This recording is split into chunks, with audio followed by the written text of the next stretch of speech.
toi, chère âme guérisseuse dans Hors Rituel, le podcast pour une magie sans artifice, indisciplinée et sans mode d'emploi.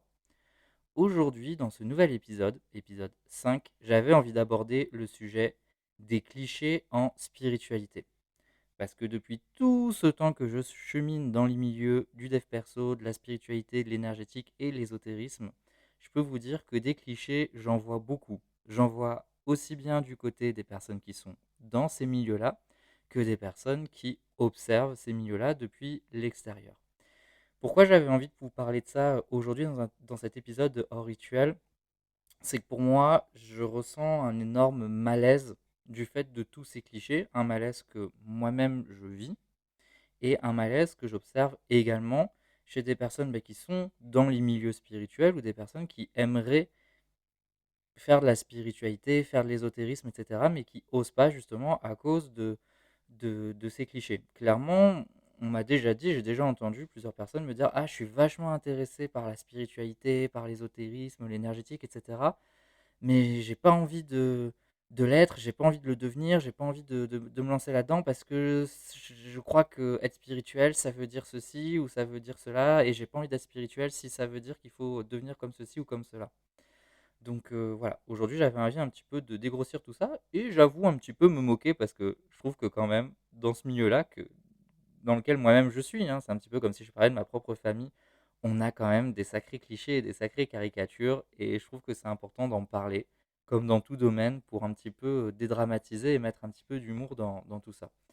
Clairement, moi j'ai l'impression que en spiritualité, il y a certaines personnes qui ont un peu cette croyance, il y a comme un espèce de dress code à avoir pour être une personne spirituelle, pour être une personne qui fait du chamanisme par exemple, pour être une personne qui fait de la sorcellerie, pour être une personne qui connecte l'énergie angélique, etc.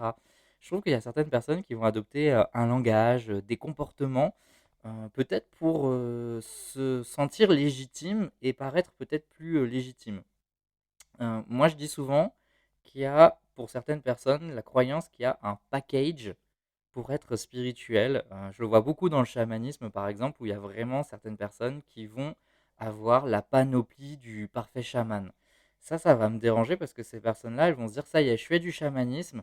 Donc, si je fais du chamanisme, ça veut dire que je dois, je vais acheter mon tambour, je vais avoir ma sauge blanche, je vais avoir mon petit sac avec mes cristaux, je vais avoir le chapeau, je vais avoir une chemise en lin, etc., etc., etc. Et ça me dérange pour plusieurs points. Déjà, on est sur quelque chose d'hyper stéréotypé. Je suis chaman, donc je dois avoir ça comme accessoire. Je fais de l'énergétique, donc je dois avoir ça comme accessoire.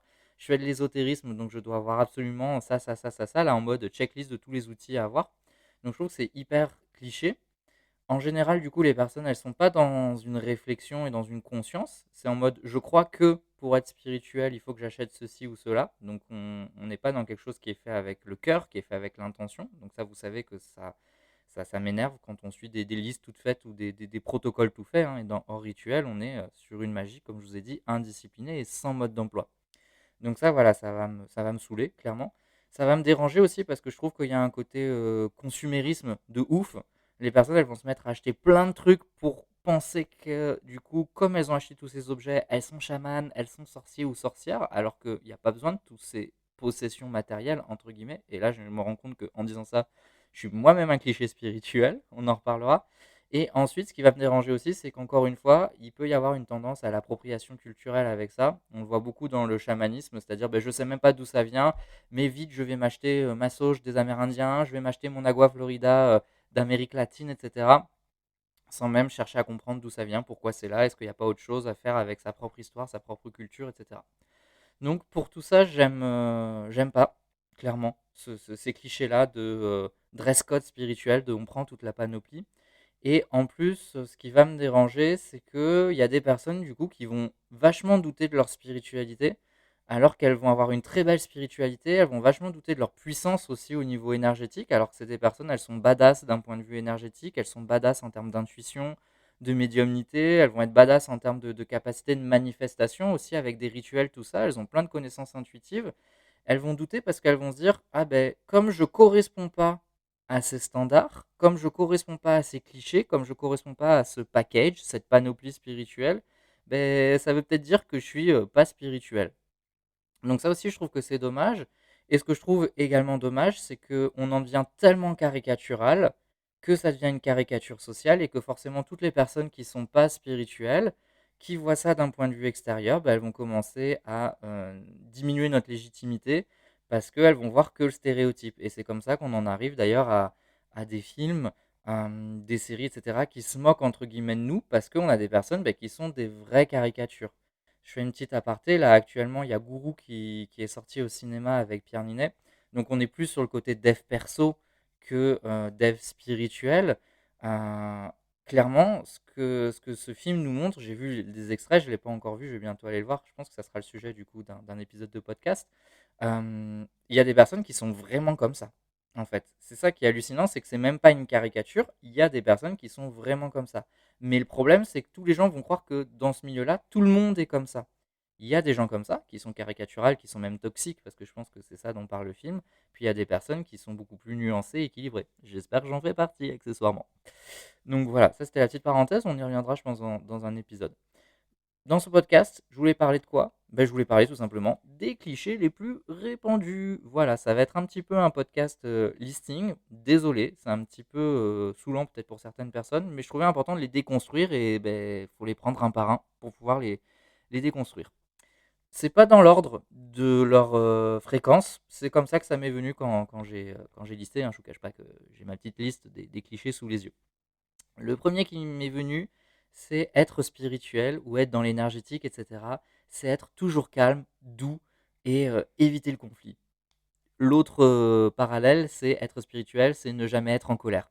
C'est vrai que j'observe toujours ce méga cliché que si je suis une personne spirituelle, je suis une personne qui aime tout le monde, namasté, paix sur vous, lumière dans votre cœur, et je suis une personne qui est toute douce, qui n'aime pas les conflits, qui reste calme et qui n'est qu'amour et qui ne se met jamais en colère, parce que la colère, ça va abaisser mon taux vibratoire. Je peux faire de la SMR, vous avez vu. Bref, ça non, désolé, ça c'est une caricature. C'est une archi méga caricature et c'est une méga croyance. Alors, je suis persuadé qu'il y a des personnes qui de base sont des vrais choubidous, bisounours, guimauves d'amour. Et si vous vous reconnaissez, je vous adore et je vous kiffe. Je pense qu'il y a des personnes, naturellement, et elles n'ont rien à travailler, c'est pas un problème si, je pense qu'il y a des personnes qui sont foncièrement que de l'amour, ou quasiment que de l'amour, et qui ont un regard hyper lumineux, hyper doux, hyper bienveillant sur le monde, et elles donnent leur deuxième, leur troisième chance à tout le monde, même des gens qui leur font du mal. C'est peut-être ça parfois qu'elles ont à travailler. Mais je pense qu'il y a des personnes qui sont naturellement comme ça. Mais c'est une nuance parmi plein d'autres. Comme il y a des personnes qui sont plus cyniques, des personnes qui sont plus cash, des personnes qui sont plus provoques, des personnes qui sont plus froides, des personnes qui sont plus piquantes, des personnes qui sont plus propices à la colère, etc. Et je pense que ça, il n'y a pas à travailler, c'est comme ça. Et je crois que le souci justement de la spiritualité, c'est qu'il y a eu un peu, ça vient beaucoup des sagesses orientales, je trouve, surtout du bouddhisme, etc. Il y a un peu ce truc de il faut être impassible, il faut éviter d'être dans les émotions négatives, la colère, la peur, etc. Et il ne faut être qu'amour, lumière, etc. Bien entendu que si j'avais une baguette magique, c'est un idéal vers lequel il faut tendre, d'être dans cet amour, d'aider son prochain, d'être dans la bienveillance, etc. Bien entendu, d'un point de vue moral, c'est un idéal vers lequel il faut tendre. Et c'est le principe de travailler sur soi pour s'améliorer. C'est un idéal. Je vous rappelle vos cours de maths.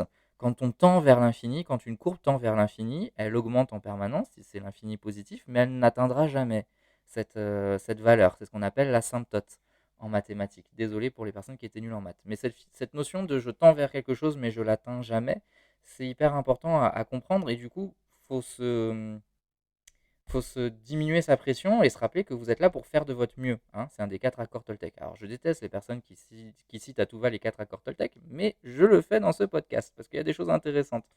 Et toujours faire de son mieux, c'est prendre conscience que parfois, ben, j'essaye de ne pas me mettre en colère, mais à un moment donné, je vais peut-être me mettre en colère. J'essaye d'être bienveillant, et puis à un moment donné, je vais critiquer une personne, je vais balancer sur elle, je vais me moquer, que ce soit un collègue, que ce soit une personne que je croise dans la rue, etc. Est-ce que ça te fait moi le diable? Est-ce que ça fait moi le mal? Non. Si j'en ai conscience que je sais que c'est pas top, mais c'est sorti et je fais en sorte de m'améliorer, ben voilà, c'est OK. Et puis, est-ce que j'ai toujours envie de m'améliorer? Est-ce que j'ai pas le droit un petit peu aussi de me moquer, tout ça? C'est des questions, j'ai pas les réponses. Je me les pose, je vous les partage, OK? Mais en tout cas, ma vérité, là où j'en suis aujourd'hui, c'est que la colère, par exemple, ça fait partie des émotions biologiques, j'ai envie de dire. Même d'un point de vue biologique, la colère, elle est caractérisée chez les animaux, etc. Donc, essayer de supprimer complètement la colère, quelque part, c'est essayer de supprimer quelque chose qui est lié à notre nature, qui est dans notre profondeur. L'obscurité, on en a déjà parlé dans l'épisode du podcast sur la magie noire, elle est là. Yin et yang, c'est indissociable, ça fait partie d'un tout. Il en faut. Donc on a de l'obscurité en nous, on a une part de nous qui est jugeante, qui est moquante, qui est contrôlante, etc. Après, la question, c'est est-ce que je la laisse complètement diriger toute ma vie ou est-ce que j'essaye de l'étouffer? Et moi, ce qui va me déranger, en fait, dans la spiritualité, c'est qu'il y a certaines personnes qui, au final, intérieurement, sont remplies de colère, sont remplies de jugement de l'autre, et en fait, plutôt que de se poser la question en mode: «Pourquoi je suis en colère? Pourquoi je suis dans le jugement?» je l'extériorise, cette colère ou ce jugement, à une personne ou avec moi-même pour essayer de le transmuter. Et parfois la colère, je suis désolé, il faut juste que ça sorte. Et puis après on répare, mais il fallait que ça sorte. Le jugement, c'est pareil, il fallait que ça sorte et après dans un deuxième temps, on déconstruit et cetera. Mais il fallait que ça sorte. Ça, c'est mon côté scorpion. Il faut faire sortir l'obscurité et la noirceur pour pouvoir la transformer. Mais ces personnes-là, en fait, c'est j'ai une pensée de colère, j'ai un jugement, je l'écoute pas, je le dis pas. Et en fait, ces personnes-là, elles ont un masque. Elles ont un masque de lumière. Et d'ailleurs, moi, je suis hyper sensible aux incohérences chez les gens et aux dissonances chez les personnes. Et c'est horrible parce que quand je suis au contact de personnes comme ça qui se disent je ne suis que lumière, que amour et je ne dis que du bien de tout le monde, et que c'est faux. Il y a des personnes pour qui c'est vrai, je le sens dans mes tripes, qu'elles sont vraiment comme ça. Et puis il y a des personnes, c'est faux, mais je le sens. Et c'est limite si je vois pas leur visage avec des tressautements musculaires de colère ou de jugement, mais elles osent pas le dire. Essayez d'observer ces personnes qui se disent hyper lumineuses, je ne suis qu'amour, licorne et arc-en-ciel. Vous allez voir, il y a certaines personnes, vous allez sentir que c'est hyper vrai. Et puis il y a d'autres personnes, observez leur regard, observez leurs muscles autour du sourire, observez leurs muscles autour des yeux, connectez-vous à leur énergie et vous allez voir qu'il y a, moi j'appelle ça un mismatch, il y a quelque chose qui est pas calé au niveau énergétique, au niveau de ce qu'elle dégage. Et en fait, on sent que c'est faux. Et pourquoi c'est faux? Parce que elles mettent juste un masque. Elles essayent d'étouffer. En fait, elles ont de la colère, comme vous et moi. Elles ont des jugements, comme vous et moi. Elles ont envie de se moquer de certaines personnes, comme vous et moi. Elles ont un petit côté bitch. Assumons notre côté bitch, moi j'ai envie de dire. Mais elles ne l'écoutent pas du tout. Du tout, du tout, du tout. Et en fait, elles le masquent. Elles aimeraient dire les choses, mais en fait, pour jouer ce rôle de personne lumineuse, elles vont, voilà, elles vont pas le montrer. Et ça, c'est pas bon. C'est jouer un rôle. Et là, on est dans l'espèce de caricature. Ça vient vraiment, moi, je trouve, du bouddhisme. Ça vient beaucoup aussi de la culture indienne. Ce truc de mes émotions ne me contrôlent plus, je ne suis que paix intérieure, etc. Et en fait, je pense qu'il y a une confusion. C'est que je suis convaincu que ces sagesses-là, par exemple le yoga, je suis convaincu que pratiquer la religion du bouddhisme, etc., pour les personnes qui sont à fond là-dedans, donc les yogis, mais presque c'est leur religion, ou les bouddhistes, ou c'est leur religion, des personnes qui sont isolées de la société, qui sont dans des temples, qui sont dans des ashrams, etc., ben, je pense qu'en travaillant tout le temps que leur yoga, par exemple, en étant isolé, en travaillant que la méditation bouddhiste, en étant dans un temple, elles parviennent à cette forme de neutralité. Mais déjà, elles sont isolées de la société. Donc je pense que déjà quand on est dans un travail, quand on est dans le quotidien avec les enfants, le compagnon, la compagne, il faut faire les courses, les machins, les trucs, etc. Je pense que déjà c'est plus compliqué à atteindre, voilà, cette forme de neutralité. Et puis ces personnes, il faut remettre dans le contexte, elles font ça tous les jours. C'est leur métier d'être dans cet état-là. Et en fait, je crois qu'il y a certaines personnes de la spiritualité qui oublient ça et qui du coup imitent ces personnes-là en mode ah, elles sont dans la neutralité émotionnelle, elles ont l'air hyper calmes, etc. Déjà, c'est une apparence, on ne sait pas si elles sont vraiment comme ça, on n'est pas dans leur tête. Et du coup, elles cherchent à être comme ça dès le début. La personne, elle a acheté un bouquin sur méditer jour après jour ou les trois postures de yoga. Elle a fait un séjour en Inde et elle revient. Ça y est, c'est un exemple de vertu. J'aime tout le monde, je ne suis que sagesse. J'ai fait la paix avec toutes mes émotions négatives. Je ne suis pas dans le conflit, etc. Non, là, tu joues un rôle. Tu imites une personne dont elle, c'est le métier. Tu imites une personne qui est isolée de la société, Tu imites une personne qui fait ça tous les jours, tous les jours, tous les jours depuis des années. Toi, là, tu joues un rôle. C'est pas la même chose. Et d'ailleurs, ça vient très souvent de là, je trouve, les caricatures spirituelles, parce que ce sont des personnes qui observent certaines attitudes, certaines postures, certains rituels chez des gens, qui eux font ça peut-être depuis des années, qui eux et elles, c'est leur culture, et ces personnes-là, en 2 secondes, elles vont tout copier. Parce qu'en fait, elles pensent que c'est en changeant l'extérieur qu'elles vont changer l'intérieur. Et là, on rejoindrait quelque chose de très occidental, pour le coup, de très américain, hein, c'est le fake it until you make it. Je suis incapable de gérer mes émotions, je suis une boule de colère, de jugement et d'obscurité, donc je vais jouer le rôle de la personne lumineuse en espérant que je le devienne. Mais c'est pas le cas. Et en fait, ce qui se passe, c'est que même l'obscurité, elle grandit de plus en plus. Donc ça, là j'ai parlé d'un méga cliché où il y a plein de clichés à l'intérieur. Je récapitule. Être spirituel, être toujours calme, doux et non conflictuel. Être spirituel, c'est ne jamais être en colère. Être spirituel, c'est aimer tout le monde. Je pratique la spiritualité depuis que j'ai 10 ans. Il y a des personnes que j'aime pas encore. J'essaie de m'améliorer. Il y a des moments où je me mets en colère. Il y a des moments, il y a des conflits. Après, j'avoue que je suis quelqu'un qui a un tempérament plutôt posé et calme. Mais si vous êtes colérique, dynamique et pas du tout posé, vous pouvez être aussi très spirituel, avoir une très belle spiritualité. Ne changez pas ces traits de personnalité, pitié. Sauf si vous sentez que ça vous pose problème, bien entendu. Mais c'est pas parce qu'une personne spirituelle vous l'a dit que vous devez forcément le changer. Ok. D'ailleurs, c'était le point que je voulais aborder plus tard, mais je l'aborde maintenant parce que je trouve que ça rend bien de l'aborder là. Il y a aussi cette croyance, je trouve, en spiritualité que quand vous avez un enseignant spirituel, et j'en fais partie, parfois certaines personnes, elles projettent cette croyance-là sur moi en tant qu'enseignant spirituel, en tant que guide, les personnes vont penser que je suis un modèle de vertu. Et on l'a souvent, ça, c'est très humain, hein. On le projette chez des profs, on le projette chez nos parents, on le projette chez des personnes qui sont nos mentors, on le projette chez des personnes qui sont en position, entre guillemets, de supériorité par rapport à nous. On les idéalise vachement.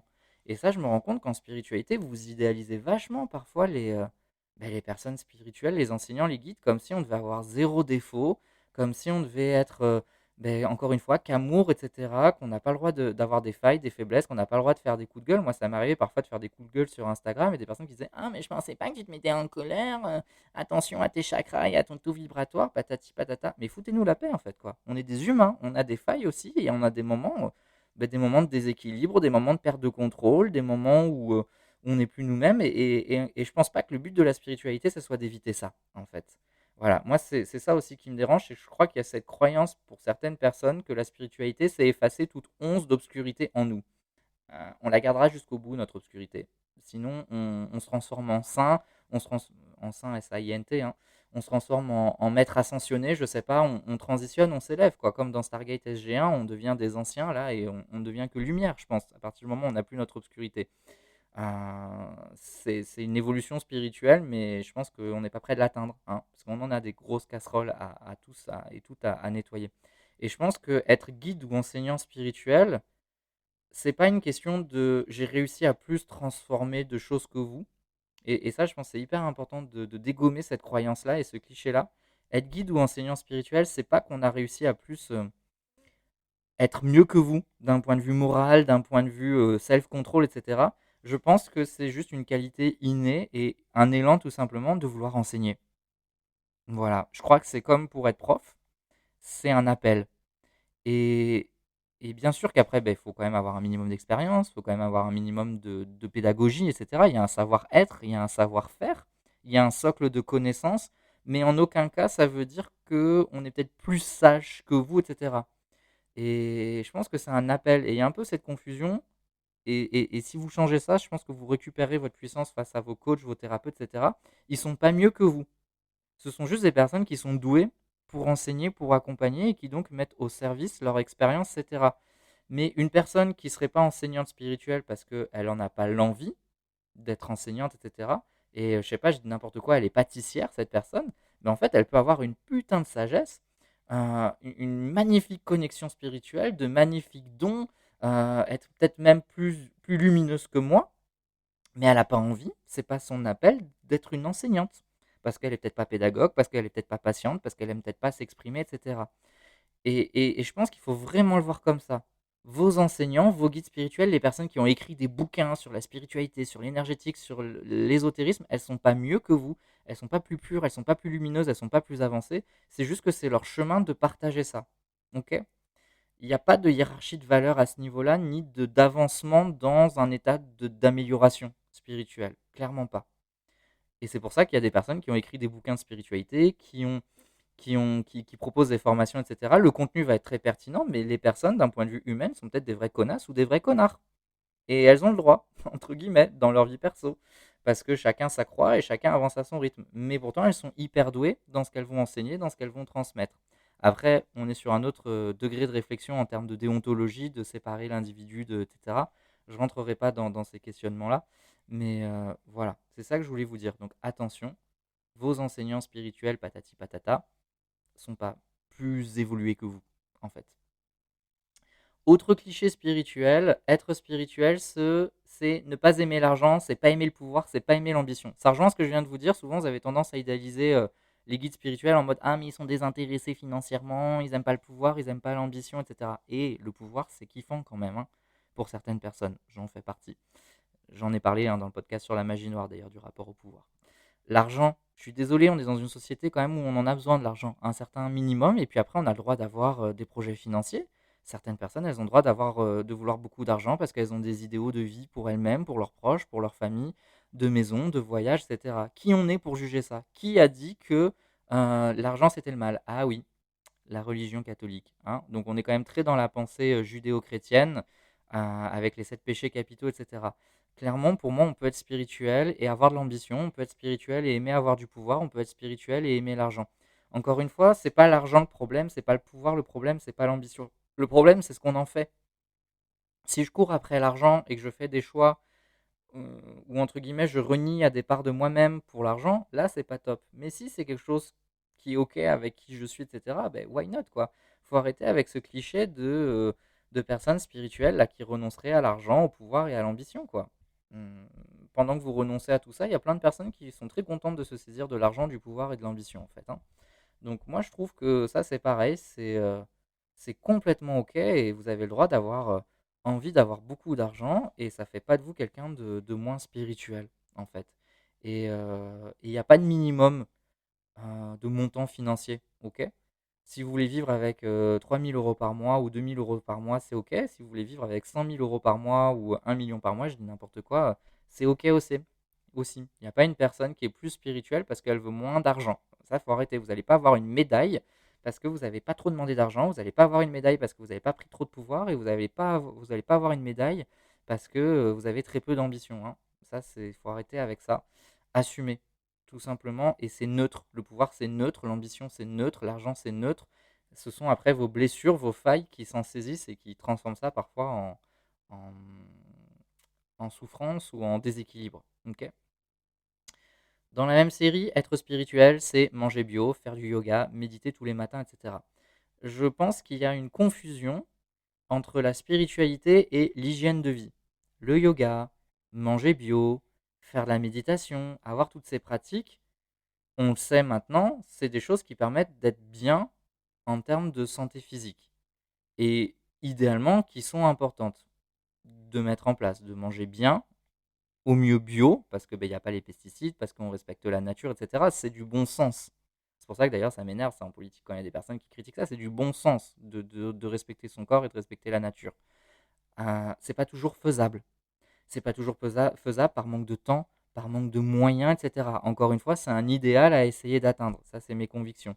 Pareil pour la méditation, on sait que ça fait du bien de méditer, mais encore faut-il trouver le temps, etc. Et donc, faut pas non plus mettre la pression, comme on peut le voir sur les réseaux sociaux, en mode je me lève à 5 heures du matin et j'ai ma morning routine hyper parfaite, etc. Oui, c'est l'idéal, on ne peut pas toujours le faire. Je pense que ça, pour l'hygiène de vie, c'est important d'essayer de faire un peu de sport, d'essayer un peu de méditer, etc. et de faire de votre mieux. Si vous méditez une fois par mois, c'est déjà bien. Si vous méditez une fois tous les 2 mois, c'est déjà bien, que pas du tout. Puis après, plus vous allez pratiquer, peut-être que ça va venir. Ensuite, il faut aussi prendre conscience que toutes ces pratiques, on n'est pas obligé de toutes les faire. Parce que je vois certaines personnes, elles disent ah, moi je fais ça, plus ça, plus ça, plus ça, plus ça. Oh, faites déjà celles qui vous font vibrer. Si vous n'aimez pas méditer, vous n'aimez pas méditer. Même si ça apporte plein de vertus. C'est comme les aliments. Il y a des aliments qui apportent plein de bonnes choses. Si vous n'aimez pas ça, ben, je suis désolé. Si vous aimez pas le saumon, si vous aimez pas, je sais pas moi, le quinoa qui a plein de bonnes vitamines, bah, vous n'allez pas vous forcer à en manger parce que bon, la vie elle est pas drôle quoi. Enfin, déjà, il nous arrive plein de choses compliquées à vivre dans la vie de tous les jours. Si en plus on doit se forcer à faire des trucs qu'on n'aime pas pour soi-disant être en bonne santé, bah, je pense que si on fait des choses qu'on n'aime pas, on va se remplir de choses qu'on n'aime pas, même si elles sont bonnes d'un point de vue physique ou énergétique. Je pense qu'on va pas être heureux quoi au final. Donc ça, c'est pareil, hein, vous avez 3 heures pour réfléchir à ça, mais est-ce que je fais des choses qui me mettent en bonne santé mais qui me rendent malheureux? Ou est-ce que je fais des choses qui sont peut-être théoriquement moins bonnes mais qui me rendent bien? Est-ce qu'il n'y a pas une question de dosage, d'équilibre avec tout ça, hein? Moi, je suis pharmacien, c'est pas la dose qui fait le poison. C'est pas tout est poison, rien n'est poison, c'est la dose qui fait le poison. J'allais dire, c'est pas la dose. Si, c'est la dose qui fait le poison. Alors, c'est pas vrai pour tout, mais pour ces comportements-là, voilà, faut peut-être réfléchir à ça. Et puis, vous n'êtes pas obligé de tout faire. Voilà, vous n'êtes pas obligé de faire du yoga si vous n'aimez pas le yoga. Mais ça, c'est pas être spirituel. Ça, c'est l'hygiène de vie. Et c'est ça que je voulais dire, c'est qu'on peut être très spirituel, avoir une très belle connexion, une très belle médiumnité, avoir une très belle réflexion, un très beau rapport à l'âme, et manger McDo tous les jours en fait. Alors bien entendu que ça aide si vous êtes bien dans votre corps, si vous êtes bien dans votre esprit. La méditation, c'est ça, ça permet d'être bien dans son esprit, dans ses pensées. Le yoga, ça permet d'être bien dans son corps. Manger bien, ça permet d'être bien dans son corps. Manger bio, ça permet d'être en harmonie avec la nature. Bien entendu que ça va faciliter les choses d'un point de vue spirituel, mais c'est comme tout, si vous êtes bien dans votre corps, vous êtes bon au sport, si vous êtes bien dans votre corps, vous allez pouvoir bien jouer de la musique. Ça, on le voit hein, chez tous les artistes, chez toutes les personnes qui font des performances, des sportifs, des politiques, des personnes qui font des conférences, des one-man shows, etc. Si vous êtes bien dans votre corps et dans votre esprit, vous allez être plus performant dans ce que vous faites. Mais vous pouvez quand même le faire sans ça. Ok. Donc, c'est pas du tout être spirituel que de manger bio, de faire du yoga ou de méditer tous les matins ou d'avoir une morning routine. Ça sert le mindset, ça sert l'hygiène de vie. Et forcément, ça peut vous soutenir dans votre spiritualité, mais vous n'êtes pas obligé de commencer par là pour être spirituel, pour développer votre intuition, votre pouvoir de manifestation et compagnie. Ok. J'avais écrit être spirituel, c'est parler d'amour et de lumière en permanence. Je l'ai déjà dit, hein, le namasté, je ne suis que lumière. Pipo, moi j'y crois pas. Le grand classique, vraiment, c'est être spirituel, c'est ne pas avoir d'ego. Ah là là, le nombre de courants spirituels où j'entends ce truc de faut pas avoir d'ego, mais c'est ton ego qui parle, etc., ça me saoule. L'ego, c'est quoi? L'ego, en fait, c'est notre personnalité, c'est notre construction sociale pour interagir avec les autres. Euh, j'ai oublié le nom, tant pis, je ne l'ai pas noté, mais j'ai oublié le nom, mais Jung, il avait un nom pour ça. Mais je me demande si c'est pas le persona. Si c'est ça, c'est le persona. Jung, en fait, il disait que c'était le persona, c'est-à-dire c'est le masque identitaire. En fait, c'est une partie de soi. C'est pas complètement un mensonge, c'est nous, mais c'est nous en représentation sociale. Et notre ego, c'est ça, c'est la manière dont on va se percevoir, c'est la manière dont on va penser que les autres nous perçoivent. Et c'est hyper important pour nous différencier des autres. Notre ego nous permet de nous individualiser. C'est ce qui permet de prendre conscience qu'on est différent de notre mère quand on se développe, de notre père, de notre famille, de nos amis, etc. Et en spiritualité, il y a tout un courant qui veut essayer de vous faire renoncer à votre ego, donc à votre individualité. Et ça, c'est pareil, ce sont des discours spirituels qui ont été mal compris. C'est que notre ego, c'est une part de nous. C'est la représentation qu'on a de nous-mêmes et c'est la représentation qu'on pense avoir auprès des autres. C'est l'image que l'on pense donner auprès des autres, l'image que je pense que j'ai de moi et l'image que je pense renvoyer aux autres. Mais c'est pas la vérité. C'est pas faux non plus, mais c'est pas la vérité. Et donc le but de la spiritualité, c'est d'essayer d'identifier ce qui relève de notre ego, du reste de notre être, en fait, pour comprendre que ça, je crois être ça, mais je suis peut-être pas que ça. Et le but de la spiritualité aussi, c'est de ne pas s'enfermer dans cet ego. Cet ego, c'est comme un déguisement, c'est comme un personnage, si vous voulez, qui fait partie de nous, mais qui n'est pas complètement nous. Mais ce personnage, il ne faut pas s'enfermer dedans, parce que peut-être que parfois, ce personnage, il doit évoluer, il doit changer, il doit se transformer, il doit présenter des nuances, etc. Et c'est ça le piège de l'ego. C'est pas d'avoir un ego, tout le monde en a un. Parce que personne ne peut donner accès 100% à tout son être, à tout son intime, à tout le monde en permanence. On joue des rôles ou en tout cas on filtre ce qu'on montre de nous, parce que déjà on ne connaît pas tout de nous-mêmes, donc on ne peut pas être 100% de nous-mêmes, puisqu'il y a des choses de nous-mêmes qu'on ignore et qui vont se révéler avec le temps, ou qui vont se créer avec le temps. Soit ça c'est des choses qui se révèlent, soit c'est des choses qui se créent et qui s'alchimisent. Donc notre ego, on l'a. Par contre, là où il faut faire attention, c'est pas s'enfermer dedans. Typiquement la phrase de non mais de toute façon je suis comme ça et pas autrement, moi je suis ça, ceci, cela. Ben, pas forcément. Peut-être que tu es comme ça aujourd'hui, mais demain, tu seras autrement. Et c'est ça, se défaire de l'ego. C'est accepter qu'on se transforme. Une table restera une table toute votre vie. Vous pouvez évoluer, vous transformer. Vous aurez toujours un ego, mais ce dernier, il peut évoluer. Voilà.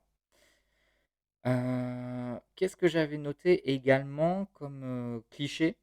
Ah oui, croire à toutes les théories du complot et toutes les théories parallèles. Ça, c'est le gros cliché. Je suis spirituel, je suis dans l'énergétique, donc forcément, je me mets en rébellion contre la société, contre la politique, contre la médecine, contre les médicaments, contre les vaccins, etc., etc. De toute façon, on est conditionné par la société, on est conditionné par la politique, etc. Donc tout ça, je me mets complètement en marge. Bien entendu qu'il faut être son propre maître et qu'il faut faire attention à toute forme d'autorité extérieure et qu'il faut remettre en question certaines choses. Mais c'est important aussi de reconnaître ce qui est là et ce qui est utile et ce qui nous sert, etc. C'est important aussi de reconnaître qu'il y a des systèmes qui sont comme ils sont. Ils peuvent être améliorés, mais ils sont quand même utiles. Je pense, ouais, je suis professionnel soignant, je pense à l'hôpital. Bien entendu qu'il y a des dérives dans le milieu hospitalier. Bien entendu qu'il y a des choses qui fonctionnent mal dans le système hospitalier. Mais il y a aussi des choses qui fonctionnent bien dans le système hospitalier. Il y a quand même des vies qui sont sauvées, des maladies qui sont soignées, des corps qui sont réparés, des naissances. Il y a plein de choses qui marchent bien dans le système hospitalier. Et ça, c'est quelque chose dans le milieu du dev perso et de la spiritualité, je trouve qu'il y a quelque chose de très extrême, alors que c'est normalement un milieu où on devrait être dans la nuance. L'hôpital, c'est mal, les médecines alternatives, c'est bien. Non, il y a plein de dérives aussi du côté des médecines alternatives. En fait, il y a plein de dérives dans tous les camps. Et il y a ce truc très manichéen, je trouve, dans le cliché spirituel de ça c'est bien, ça c'est mal. Alors que justement, le but de la spiritualité, c'est de comprendre qu'il y a du mal dans le bien et du bien dans le mal. Ok. Euh, voilà, et moi souvent les personnes elles me mettent dans une case dans la milieu spirituel en fait. Elles vont dire, «Ah mais, comment» voilà, on me pose souvent la question de: «Mais comment t'es passé de pharmacien à quelqu'un de spirituel?» Donc c'est marrant parce que ça veut dire qu'ils pensent que j'ai d'abord été pharmacien et que ensuite je suis devenu guide spirituel. En gros, ça m'a sauvé de la pharmacie et je leur dis: «Mais en fait, j'ai toujours été les 2. J'ai toujours été hyper spirituel et hyper scientifique». Et il y a plein de choses que je remets pas en question du côté de la science, en fait. Il y a plein de médicaments que je prends, il y a plein de médecines conventionnelles, allopathiques auxquelles je crois, tout comme il y a des médecines spirituelles, des médecines alternatives, où pour moi c'est du bullshit, en fait. J'adhère pas à tout. Et souvent les gens, ça les déstabilise vachement parce que ben, je suis non caricature. Ils peuvent pas me mettre dans la case du scientifique qui remet tout en question et qui est contre tout, parce que souvent c'est ce qu'ils disent, ah mais t'es pharmacien, donc ça veut dire que t'es big pharma, que t'es labo, que t'es machin. Ben, je dis bah non, parce que je pratique le chamanisme, je parle à mes défunts, je fais des rituels de magie, je porte des cristaux, je porte des symboles, j'utilise des plantes pour me soigner.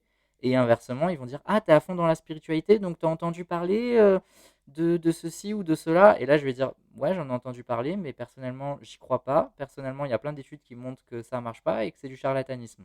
Et en fait, ça les déstabilise parce que il y a certains trucs, je vais penser c'est du charlatanisme, mais ils peuvent pas se dire, ouais, mais le mec, il est vendu à Big Pharma, etc. Parce que je suis quand même hyper spirituel. Donc moi, j'adore casser ce cliché-là.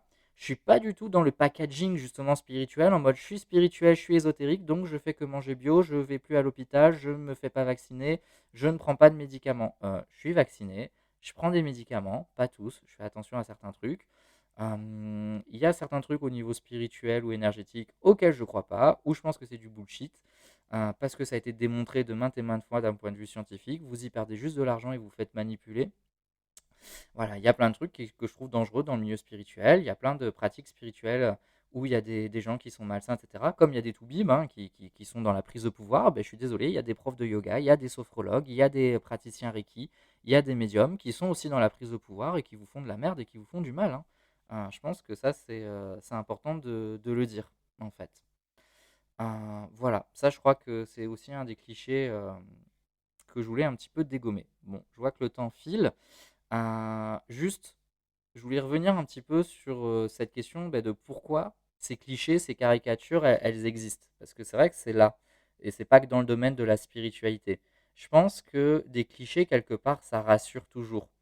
Le fait d'adhérer à un ensemble de clichés, de stéréotypes, de caricatures, ce fameux packaging, ben, ça va donner des repères aux personnes. Souvent, on l'observe dans toute forme de communauté, il y a un peu ce truc de je fais partie de cette communauté, donc je vais adhérer à un certain nombre de codes pour m'intégrer en fait à cette société.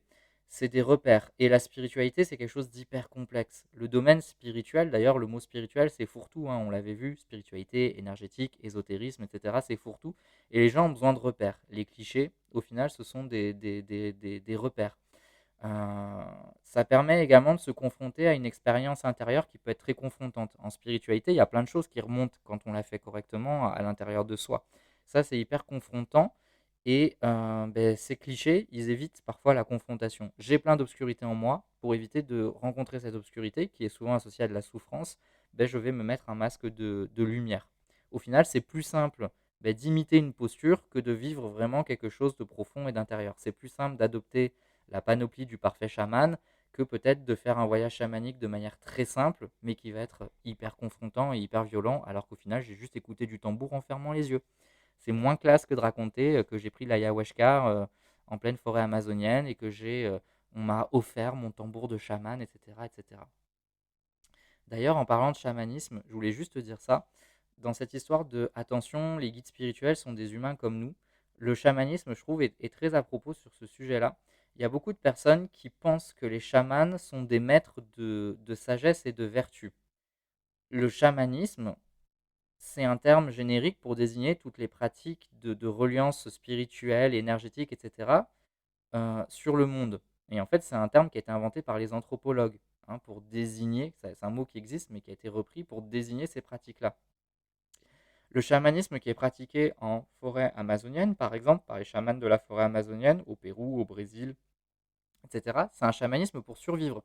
Ce chamanisme, il sert à guérir les maladies, il sert à chasser les mauvais esprits, il sert à chasser les proies, et il sert aussi à faire la guerre au niveau des tribus. Quand il y a des tribus qui sont la guerre, on fait appel au chaman pour gagner la guerre. Le chaman, c'est un être, c'est pas un enseignant spirituel dans le sens enseignant de sagesse et de vertu. C'est une personne qui a des pouvoirs auxquels on fait appel pour faire le bien ou pour faire le mal. C'est-à-dire que le chaman, si vous le payez pour jeter une malédiction, il le fera. Et le but du chamanisme, c'est pas de vous enseigner une voie de sagesse pour devenir une personne plus lumineuse.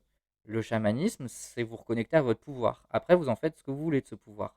Et un chaman utilise sur vous son pouvoir par rapport à ce que vous lui avez demandé. Moi, j'utilise le chamanisme et les pratiques chamaniques pour vous aider à vous transformer, à vous guérir.